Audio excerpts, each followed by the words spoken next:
Hola, muy buenos días. Esto es Hablando de todo un poco y quien les habla, Teresa Cosati. Espero que estén todos muy bien. Bueno, en estas semanas que han pasado, la anterior fue la despedida del año de los dos talleres del Instituto Viñone, en el cual hemos expuesto todos nuestros trabajos, tanto artístico como cerámica, como en tejido. Y ha sido una velada realmente muy agradable y estamos muy agradecidos a todos los profesores y encargados de manejar este instituto. Y esta semana hemos participado de la asunción de nuestro nuevo presidente, el señor Javier Milei. Así que, como ven, tenemos una serie de acontecimientos que hicieron que esta semana fueran muy movidas. Pero bueno, hoy estamos acá de nuevo en este espacio. Y hoy voy a contar con la participación de mi hijo más chico, Diego Alejandro Dégano. Bueno, él es un chico, de más está decirlo, que soy la mamá, así que de la cual estoy muy orgullosa. Y bueno, quiero que él cuente un poco cómo es, qué hace, a qué se dedica y cómo es su punto de vista de lo que le está pasando a su mamá, que es una disminución visual. Bueno, hola Diego, ¿cómo estás? Buenos días. Muy buenos días o muy buenas tardes, dependiendo de cuando lo estén escuchando. Bien, bien, muy bien por suerte. Quiero que nos digas qué es lo que estudiaste, a qué carrera te decidiste seguir y cómo te fue en ella. Yo estudié en la Escuela Técnica de Escobar, en la Escuela Técnica Hipólito Bouchard. Me recibí como técnico electromecánico, principalmente porque, bueno, era una de las cosas que más se relacionaban a lo que a mí me gustaba, a pesar de que yo había arrancado mi infancia queriendo ser paleontólogo. Pero bueno, después cosas de la vida me fueron llevando a ese tipo de especialización porque era un poco lo que más salida laboral se conocía en ese momento. Y bueno, era como ir un poco a lo seguro, digamos. Y bueno, después estuve estudiando un poco de ingeniería eléctrica, pero por cuestiones laborales lo tuve que dejar. Y después fue análisis de sistema, que ahí también fue por un poco de tema de trabajo, tema de viaje, que se me complicaba bastante, y otro, bueno, por un tema de energía ya, de ganas que me había agotado un poco. Así que bueno, nada, eso fueron un poco lo que yo había estudiado. Que es algo que en su momento me había gustado y lo disfruté bastante, sobre todo una de las últimas materias que habíamos tenido que se llamaba máquinas y herramientas, que era que era algo opcional. Nosotros habíamos pedido para que se nos dé eso, porque eso es lo que te daba la diferencia entre un bachiller y un técnico. Eh, y justo como había un gris ahí medio entre esa época que está el polimodal, nos ofrecieron hacer esa materia como extracurricular y bueno, la fuimos a dar y la verdad que fue una de las que más aprendí. Muy buena materia esa. Y bueno, que nos enseñó bastantes. Que bueno, después me sirvió para un poco para el trabajo que venía, que luego fui haciendo. Mencionaste que en cierto sentido, cuando estabas trabajando, estabas también haciendo algún curso o estudiando. ¿Podés contarnos cómo es tu trabajo, en qué consistía tu trabajo? Yo inmediatamente estuve trabajando, o sea, ni bien me gradué, empecé a trabajar ya en distintas fábricas, en distintas posiciones. Pero en el último trabajo, que fue el que más perduré, tuve 17 años, y ahí fue donde empecé ya a tener un quiebre con respecto a lo que yo estaba siempre hice el trabajo de mantenimiento en las empresas. Si bien acá seguía orientado a la parte de mantenimiento, era más a la parte de gestión. Y ahí fue lo que empecé a conocer como gestión de mantenimiento y todo lo que es análisis de datos. Con lo cual ahí aprendí muchísimo. Hubo tiempos de mucho trabajo, de poco trabajo también, ¿no? Que siempre iba variando, pero siempre estábamos buscándole la vuelta como para ir aprendiendo un poco de eso. Y sobre todo disfruté mucho los últimos años antes de irme, porque ahí fue donde más aprendí intrínsecamente lo que se llama análisis de datos, que hablando un poco es cómo armar una base de datos para hacer un análisis sobre eso justamente y poder detectar distintos tipos de problemas, eficiencias, eh, defectos. Nada, es un mundo gigante que es para lo que es gestión de mantenimiento y que también es aplicable para cualquier otro ámbito. De hecho, también hace 2 años me empecé a desarrollar un poco en lo que es análisis de mercado, a través de análisis técnico, y la verdad que fue muy bueno el desarrollo que tuve, todo lo que aprendí y que hoy son herramientas que me están sirviendo para poder ir consolidándome, ¿no? Y la verdad que nada, lo estoy disfrutando mucho. Bueno, me alegra que lo hayas disfrutado, pero me gustaría saber ahora en qué estás trabajando y en dónde. Actualmente estoy trabajando para una empresa que se dedica directamente a desarrollo de software y análisis de datos y bueno, estoy dando ahí mi aporte y que nada, donde sigo aprendiendo. Y la verdad es que con una modalidad remota como se está trabajando me da la facultad también de poder dedicar ese tiempo también a otras actividades. El trabajo, sí, me gustaba. Me gusta porque de hecho es como que lo sigo haciendo y creo que es algo que me gustaría seguir desarrollándome. Pero sí lo que no me gustaba era el tiempo muerto.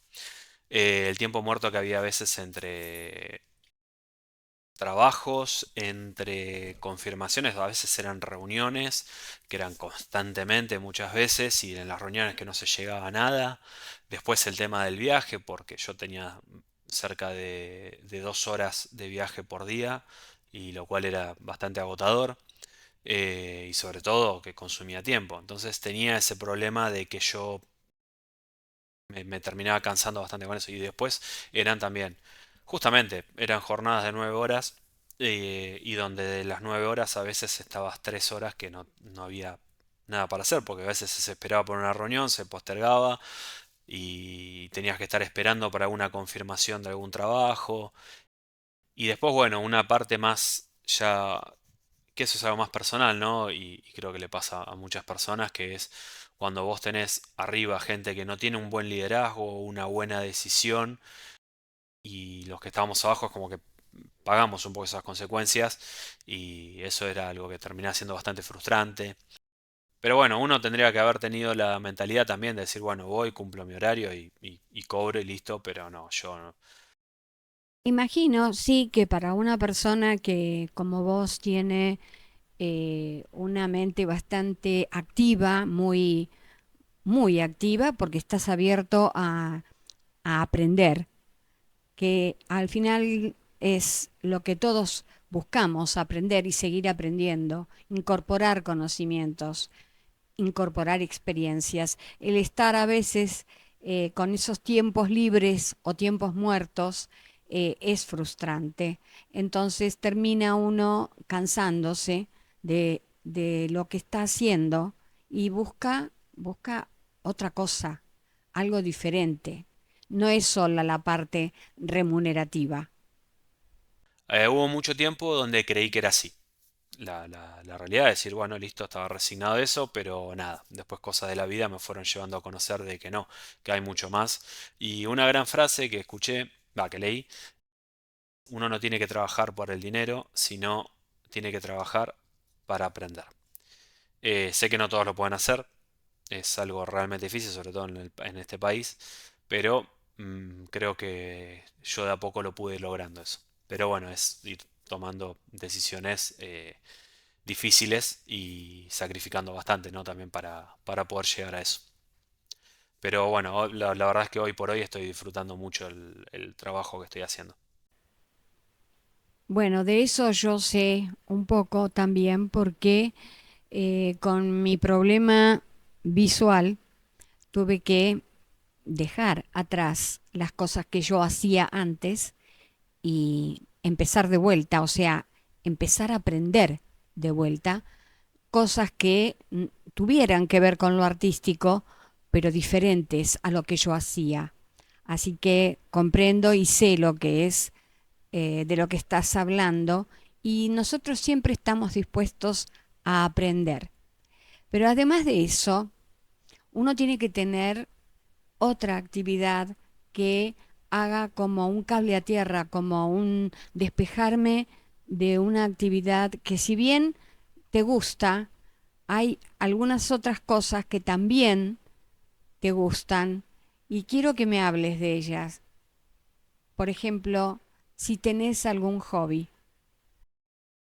Sí, mi hobby es, si bien es bastante peculiar, pero a la vez no. Quizá en la Argentina es un poco más peculiar, en el resto del mundo, bueno, por lo menos en la parte de Europa, Estados Unidos, está teniendo bastante crecimiento. Yo lo que me dedico, mi hobby, digamos, es pintura, o sea, pinto modelos a escala, que básicamente podríamos decir es pintar miniaturas. Lo que yo pinto son miniaturas o modelos de entre 28 y 35 milímetros, es el tamaño que tienen, de todo tipo, desde medievales, fantásticas, hasta sci-fi, lo que sea que me llame la atención, que me guste el modelo, me dedico a pintarlo, tanto con pincel como con aerógrafo. Es algo que hoy por hoy lo estoy teniendo como un hobby, pero estoy como con varias facetas de esto. Bueno, realmente el trabajo es fantástico, pero a ver, ¿cómo surge en vos el, el dar con estas miniaturas, el tener esas ganas de pintar, de expresarte artísticamente con esas miniaturas a escala? Esto surgió hace ya más de 10 años, creo que son 13 o 14 años quizá ya, no me acuerdo bien la fecha.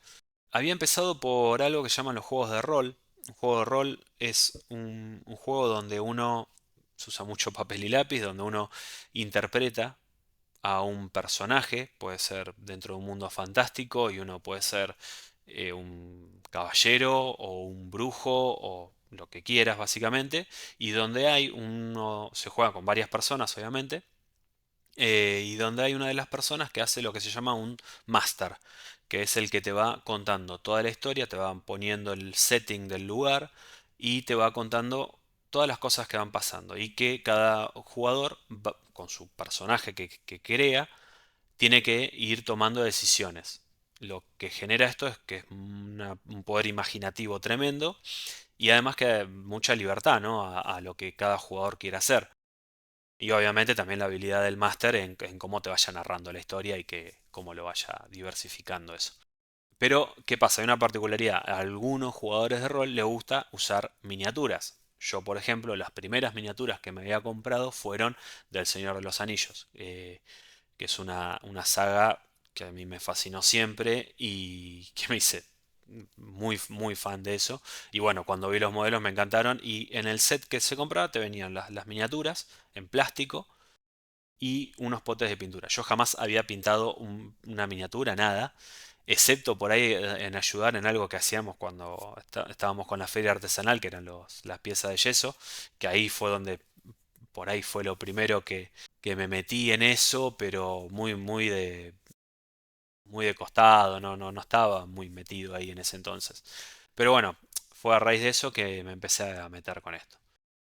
Que, a ver, haciendo un poco de historia, lo que es la pintura de modelismo, esto viene hace muchos años atrás, con mucha gente que antes quizá lo conozcan como los soldaditos de plomo, que se podía comprar en las jugueterías y que algunos venían pintados y otros eran para pintar. Originalmente los modelos fueron siempre de plomo. Yo arranqué de hecho con unos modelos que eran de plomo porque acá el plástico era muy difícil de conseguir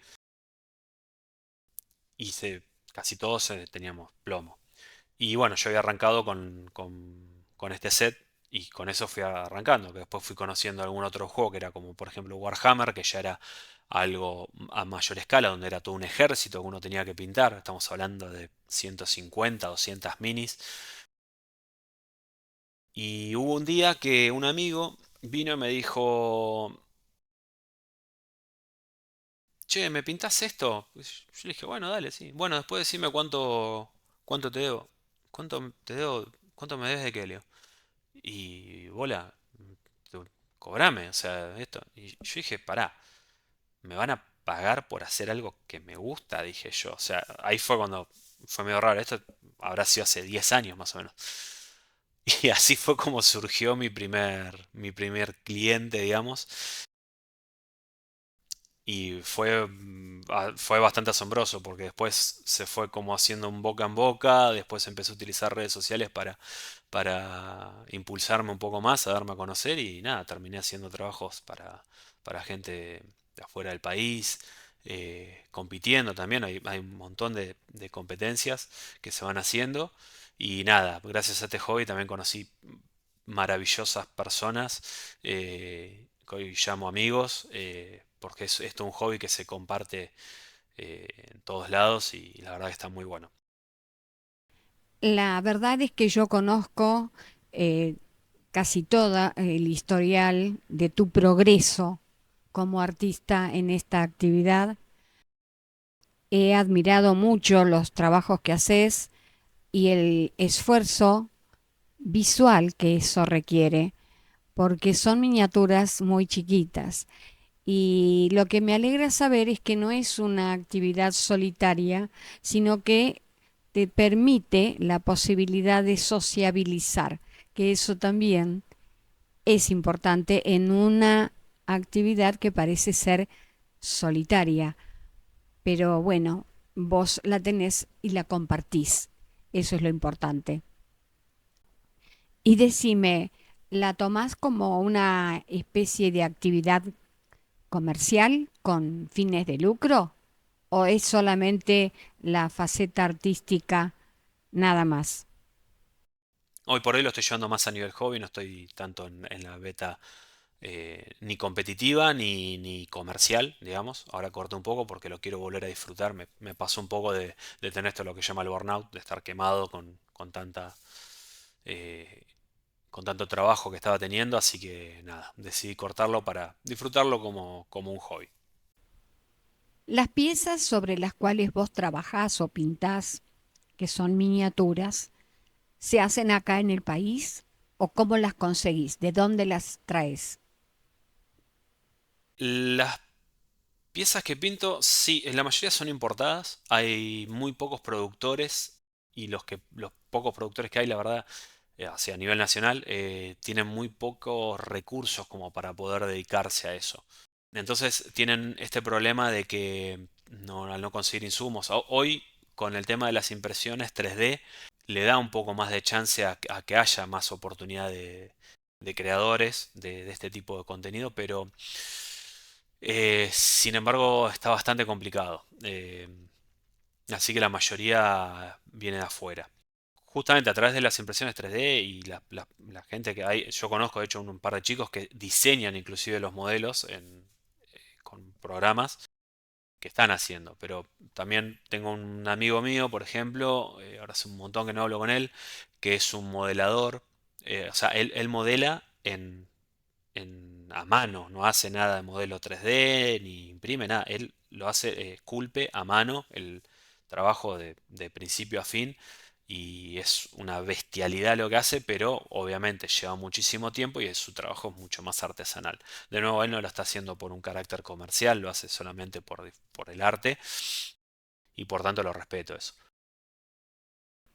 Bueno, me parece muy loable lo que está haciendo, porque realmente trabajar en una escultura o modelando, como sea, una pieza de tan pocas dimensiones, es un trabajo que requiere mucho esfuerzo visual y manual. La verdad, es digno de destacar. Pero bueno, decime, ¿qué variedades hay de miniaturas que vos conseguís en el exterior? Igual hoy por hoy se consigue bastante lo de los modelos estos. Hay de todo tipo, o sea, te puedo hablar de cosas fantásticas hasta cosas de Star Wars, que la mayoría los conoce. Hay de Juego de Tronos, del Señor de los Anillos, como bien había dicho. En fin, hoy por hoy hay un mercado gigantesco de lo que se uno se le ocurra, de personajes de anime, de cómics, hay de todo. Es algo que en el mundo está teniendo mucho auge, pero bueno, acá en la Argentina me está costando bastante impulsar por dos motivos. Uno, porque no es algo que llame tanto la atención, y segundo, por la parte económica, porque no quita ser que es un hobby que es caro. Que si bien nosotros todos empezamos, toda la comunidad de hobby, todo empezó con el plomo, gracias al legendario Capitán Thule, que fue el que trajo todo esto acá a la Argentina, estamos hablando años 80, y era todo miniaturas de plomo, que él mismo las hacía, que iba armando los moldes, y fue un trabajo abismal el que hizo, pero creo que fue el que dio el puntapié inicial acá en el hobby, que era una persona que tuvo muchos problemas de salud y estaba en una silla de ruedas, pero siempre se lo veía en las ferias que se hacían allá en Capital. El tipo siempre iba a su puestito, estaba ahí el Capitán Tule legendario, siempre firme. La verdad que fue un... Nada, todos los que iniciamos por él, así que nada, falleció hace unos años, lamentablemente. Pero nada, siempre lo recordaremos con cariño, y cada miniatura que pasa por nuestras manos tiene su impronta. Bueno, es bueno que lo recuerden de esa manera, pero yo, remontándome un poco a mi historia pasada, recuerdo cuando era chiquita que existían los soldaditos de plomo y muchas veces hemos jugado con esos soldaditos con mi hermano o con otros chicos. Y después surgieron los que eran de plástico, que, bueno, obviamente no tenían una perfección, siempre tenían rebarbas y cosas, no estaban pintados, eran totalmente verdes, era una cosa media amorfa en la fisonomía, pero bueno, todo fue, supongo yo, que parte de ese inicio. Eh, Nosotros hablamos de soldaditos de plomo y soldaditos de plástico, pero todo referido a la guerra. Con respecto a estas miniaturas, ¿en qué juegos se utilizan? A ver, el tipo de juego se llama Wargame, digamos, o juego de guerra. Hay juegos de rol también. Hay de todo. Y después de las más populares, por ejemplo, son Warhammer, Warhammer 40.000, no sé, Señor de los Anillos, juegos de rol, tenés Dungeon and Dragon, eh, La Llamada de Tulu, hay un montón. La verdad que hay para todos los gustos, y siguen saliendo, lo cual está genial porque hace mucho crecer el hobby también. Eh, Así que sí, hay bastante. A raíz de esta actividad que desarrollas como hobby, creo que para atraer cosas, inclusive, esto te ha permitido poder viajar para no solamente para ir a jugar a otros países, sino a traer tu material de trabajo y conocer otros países y otros juegos. ¿Es así? Tuve no me gusta decir el privilegio, porque la verdad que fue una decisión de vida, y ponerme como un objetivo de poder viajar y ir recorriendo varias partes del mundo. Encontré varios lugares muy interesantes. eh, a ver, para ir rememorando algunos, bueno, de la Argentina recorrí bastante el sur. Me falta recorrer más del norte, tengo pendiente eso. Pero sí, recorrí, por ejemplo, fui a Estados Unidos, fui a Cuba, fui a Perú, en Europa también, recorrí varios países, por mencionar uno, Italia, que fui un montón de veces, Alemania, Francia también. No, la verdad que sí, tuve muchas experiencias. Y la verdad que nada, fue justamente como digo, ¿no? Es una decisión de vida porque hay que sacrificar bastante, no es, como ya sabemos, no es algo barato, pero bueno. Igual nada, siempre impuse esto de mantener como un bien gasolero, digamos, los viajes, así que se pudo organizar bastante eso. La ventaja que tuviste en cuanto a los viajes que hiciste es que vos sos una persona soltera, no tenés hijos, entonces esa posibilidad de viajar solo fue mucho más fácil para vos y reducir, obviamente, tus gastos personales. Por otro lado, vos mencionás a esto como un hobby, pero ¿en algún momento pensaste que esto podía llegar a ser una forma de ganarte la vida, de hacerlo profesionalmente, no solamente como hobby? Es medio contradictorio, ¿no? Porque justamente un hobby tiene que ser un hobby y no un trabajo, pero sin embargo sí, como ya había mencionado antes, creo, se me presentó y de vez en cuando tengo la oportunidad de trabajar un poco de eso. A ver, como todo, ¿no? Hay gente hay un montón de gente que presta este servicio de pintura, digamos,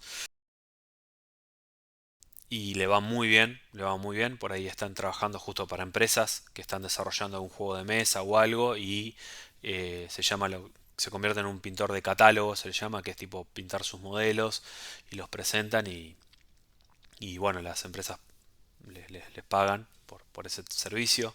Hay otros que se dedican más a la enseñanza, a dar clases, tienen un reconocimiento muy grande, entonces nada, hay gente que paga mucho dinero para poder tener clases o tener el privilegio de tener la clase con tal persona. ¿Y vos diste clases?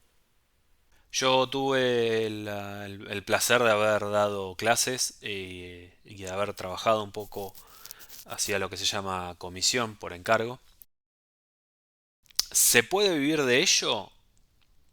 Sí, se puede, pero la verdad que es bastante difícil.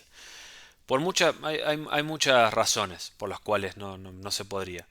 Pero principalmente voy a mencionar una en que justamente lo que decía al principio, esta distinción, ¿no? Es un hobby y por tanto uno lo tiene que hacer en carácter de poder de despejarse. Cuando se convierte en trabajo,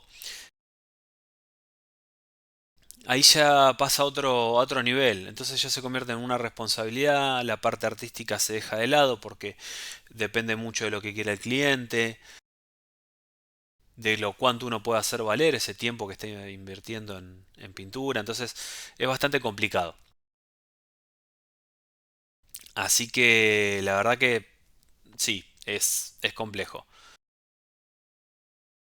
¿Se puede? Sí, pero creo que tenés que dedicarte a ello y tener que saber reconocer muy bien tu trabajo y que tu cliente reconozca muy bien tu trabajo también. Esa es la parte más importante. Y creo que acá en la Argentina no se podría llegar a ser tan fácil. O sea, conozco yo gente que está por eso sus ingresos y están lidiando con eso, pero bueno, cada cual lo va a llevar al nivel que quiera. Hoy yo estoy tratando de que el hobby justamente sea hobby, quede en esa instancia. Ahora voy a entrar un poco en el terreno de la discapacidad, teniendo en cuenta que tenés una mamá que tiene una disminución visual y obviamente eso me trae ciertas dificultades en el ámbito del entorno.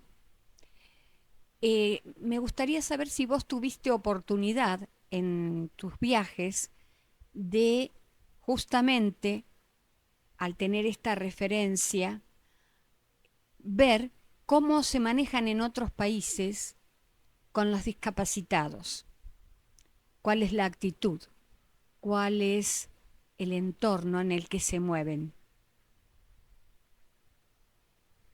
Sí, la verdad es que he pasado por, justamente con toda esta experiencia que tuve de viajes y no solamente con las dificultades de vistas, de baja visión, ceguera, sino con muchas otras discapacidades. Hay ciudades que sí, que están mejor preparadas que otras. Por ejemplo, lo que es en el casco histórico, por ejemplo, de Cuba, sí está muy bien preparado. Pero de nuevo, el casco histórico está pensado para turistas. Te fuiste 2 calles para adentro del casco histórico y nada, ahí no hay nada, no está ni preparado ni para la gente que vive cotidianamente y que está full de sus capacidades. La verdad que nada que ver. En Perú también, las zonas que fuimos, sobre todo que es un terreno muy escabroso, la parte de Cusco, tienen algunas preparaciones, pero sí había visto, por ejemplo, que muchas de las cuadras los corredores no tienen acceso para silla de rueda, inclusive en eso. Y sobre todo que la gente es muy irrespetuosa con el peatón. No le tienen paciencia, los conductores no tienen paciencia para nada y ahí la verdad que eso es un problema.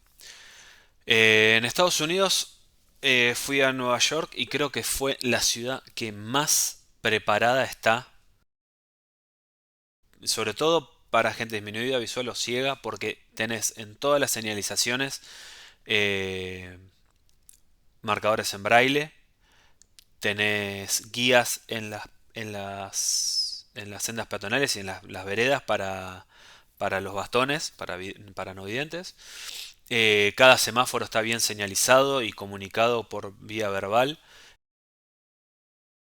Después, bueno, por lo general la gente es respetuosa.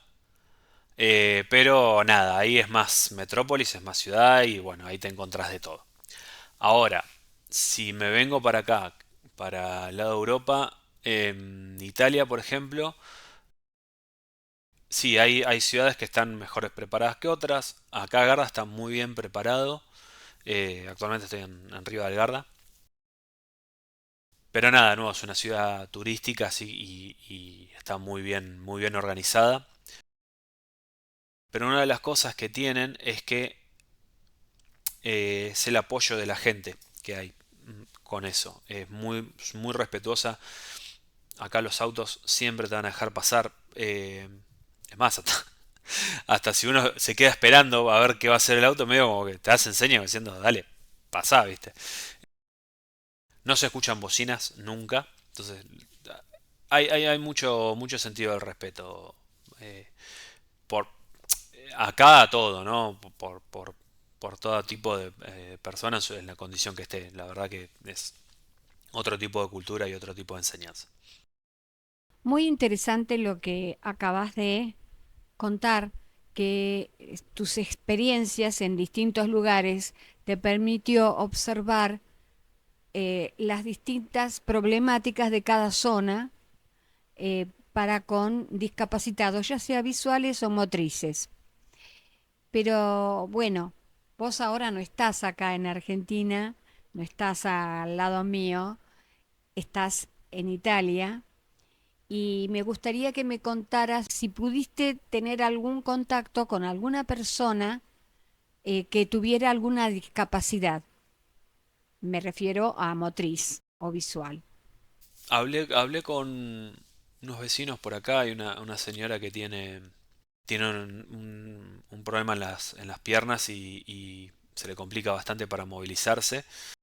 Y que ahora hago una distinción, ¿no? Pero por ejemplo, acá, que fue donde más puedo hablar, voy a dar dos ideas, ¿no? O sea, dos pantallas. Uno es lo que me pasó acá, en Europa, que al hablar es que justamente la ciudad no solamente está preparada, sino que la gente también está ya con conciencia de cómo llevarlo. Por ejemplo, en el supermercado hay una línea que es exclusiva para discapacitados. No, no es que tenés en la misma línea y que tenés una línea que le ponen prioridad para embarazadas y discapacitados, sino que es una línea exclusiva que es aparte y esa siempre está disponible, y donde alguien necesita ayuda se presenta en la entrada del supermercado y uno de los chicos que trabaja ahí, lo acompaña constantemente a todo y le va diciendo los precios, le va diciendo dónde está cada cosa y lo va acompañando todo el trayecto hasta que le cobra,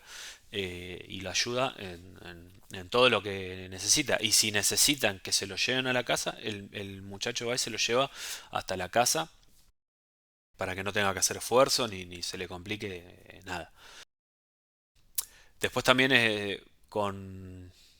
bueno, con el tema de lo que es el servicio de asistencias o lo que tenga, está muy bien preparado y eso que es una zona de montaña que a veces es bastante complicado, pero está todo muy organizado, de fácil acceso, está todo cerca, inclusive esto que es una ciudad muy chica, tiene todos los servicios ya armados y preparados para cualquier tipo de asistencia, accesos para rampas en todos lados, e inclusive el otro día estaba mirando que hay una construcción que están haciendo y la gente de la construcción puso la escalera, o sea, una escalera hecha de madera provisoria, y al lado otra rampa para acceso de silla de ruedas también provisoria mientras están construyendo. O sea, eso me llamó mucho la atención de cómo es lo que lo están armando.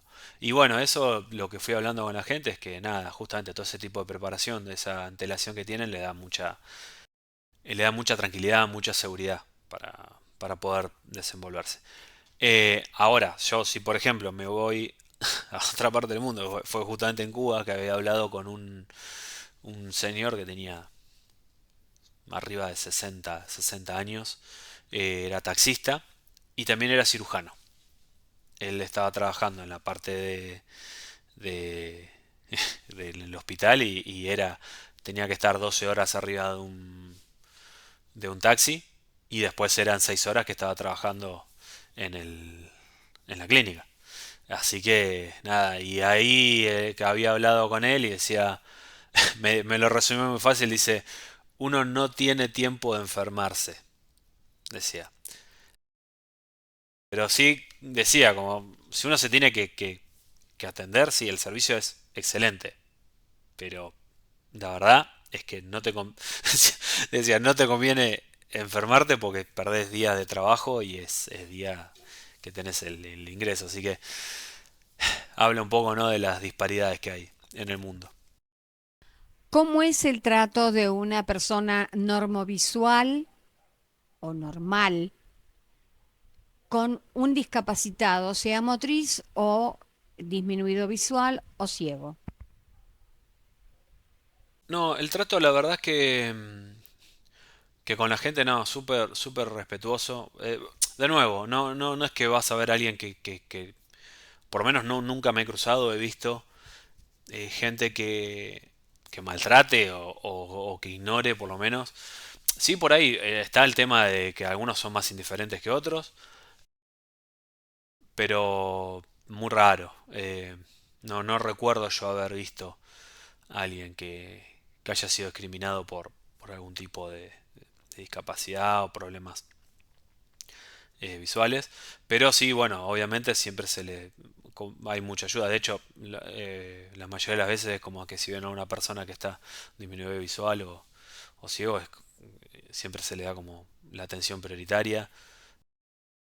Después sí, hay lugares que están más preparados o menos preparados y que la gente también, que ese es otro tema, la gente muchas veces no sabe cómo reaccionar ante eso, porque no saben si los tienen que ayudar, si no los tienen que ayudar, ¿viste? No, es raro, es muy raro para la gente encontrarse por ahí en una situación así, pero no, va un poco del nivel de educación que se le vaya teniendo, desde cómo se lo vaya, inculcando ya en la casa o en el colegio, de justamente que estamos en esta etapa de la inclusión social, bueno, creo que debería ser algo.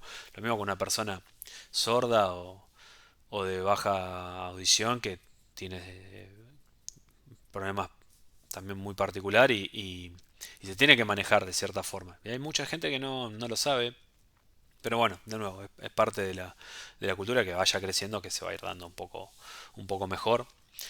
Pero bueno, ahí también depende, después está el tema ya del respeto en sí de la gente, ya es algo sociocultural que va a tener cada país. Pero bueno, ahí es donde tenemos que aprender también a ser más tolerantes y a empezar a, a entender un poco eso, ¿no? Y también que el mundo está acompañando al crecimiento y no solamente social y cultural, sino también tecnológico, ¿no? De que obviamente de la ciencia que va avanzando y va pudiendo cubrir un montón de cosas, pero también de la parte tecnológica que les permite dar una asistencia. Como había dicho antes, ya el hecho de que tengas un semáforo que te vaya indicando que sea audiovisual, el semáforo ya te va diciendo, le va ayudando mucho a la gente para que pueda desenvolverse con la mayor normalidad posible. Sí, es cierto lo que decís, a veces las personas normovisuales no saben cómo dirigirse hacia una persona disminuida visual o ciega, porque no lo comprenden, no lo viven.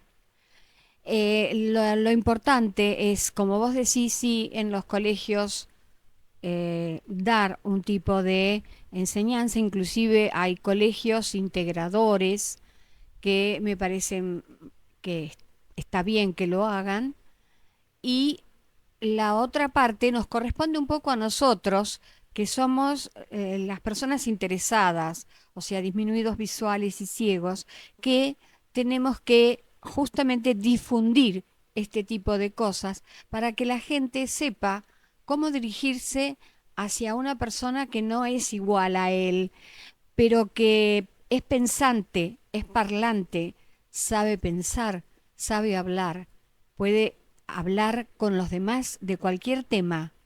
Eso es lo que hay que tratar de que la gente entienda. La dificultad en nosotros es no ver, nada más. Bueno, pero vamos a cambiar un poquito de tema y decime exactamente en qué lugar estás. Bueno, como había mencionado antes, actualmente ahora estoy en Riva del Garda, una ciudad que está al norte de Italia. Es una ciudad hermosa, una ciudad rodeada de las montañas, de los Alpes, muy tranquila. Y bueno, yo la verdad es que vine principalmente, bueno, porque acá tengo mis amigos que están viviendo acá, que se vinieron a vivir hace 2 años. Y bueno, obviamente que quería venir a visitarlos, pero justo se me había salido una oferta laboral totalmente sin relacionar con el tema de hobby, no fue nada de pintura, aunque había venido con un poco con la intención, pero nada, fue un trabajo que se me permite trabajar remoto, pero bueno, tenía que encarar la primera parte de un poco forma presencial como para ir conociéndonos y todo eso, así que bueno. Pero bueno, ya después el resto es un poco más remoto, así que puedo tener más libertad de dónde trabajar. Y ese fue uno el objetivo principal, digamos, para poder empezar a desarrollarme un poco más por este lado. Y también, bueno, un poco a despejar la cabeza porque tuve un año bastante complejo, de muchos cambios, en lo profesional más que nada. Y bueno, fue bastante desafiante para mí en esa postura. Y, y nada, ver cómo de esta forma puedo ayudar mejor a la familia, a la situación, que justamente ya sabemos cómo es la situación del país, que es muy compleja. Yo no quiero ese tipo de complejidad, la verdad. Y nada, prefiero justamente, como siempre digo, desea lo mejor, planea lo peor. Deseo lo mejor para la Argentina, pero por la duda estoy planeando lo peor que pueda llegar a pasar. Así que nada, siempre me regí por esa filosofía de vida y hasta ahora me viene funcionando. Así que nada, uno de los objetivos fue un poco para venir y solventar algo del tema económico. Y nada, poder seguir desarrollándome a nivel profesional. Y con el tema hobby sí, tuve una especie de epifanía ahí también porque había venido con la intención de trabajar, pero la verdad es que Bajé bastantes cambios con eso. Justamente lo que decía al principio, quiero volver a que hobby sea un hobby y que me pueda ayudar a continuar esto como para despejar, para que sea mi lugar de confort, digamos, como para decir, bueno, obviamente siempre desafiándome a poder a realizarme mejor en el hobby, ¿no? Porque por lo menos siempre trato de impulsarme a buscar lo mejor que pueda dar en eso, pero disfrutar más del proceso, no estar tan pendiente del resultado ni qué rédito le estoy sacando a eso. Así que estoy como muy desconectado de la parte comercial y o profesional del hobby. Bueno, y acá para concluir la nota, quiero, Diego, darte las gracias por haberme permitido este diálogo con vos. Yo, bueno, como mamá me siento muy orgullosa, conozco tu trabajo, conozco tu esfuerzo, conozco tus logros y me encanta que puedas viajar, es algo que es impagable. Yo realmente admiro esa voluntad que tenés, pero bueno, espero que vuelvas pronto porque te extrañamos. Nada, un placer haber participado de esta entrevista y poder compartir un poco mis experiencias y bueno, eh, que lo disfruten tanto como lo disfruté yo. Gracias, un beso. Nos vemos. Hablando de todo un poco, hemos compartido con mi hijo esta nota que realmente a mí me produce una gran satisfacción personal. Pero ya damos por concluido acá el espacio y nuevamente le doy las gracias al director, a Santiago, gracias, y a mi compaginador personal, Fernando Degano. Quien les habla, Teresa Cosati, será hasta la próxima.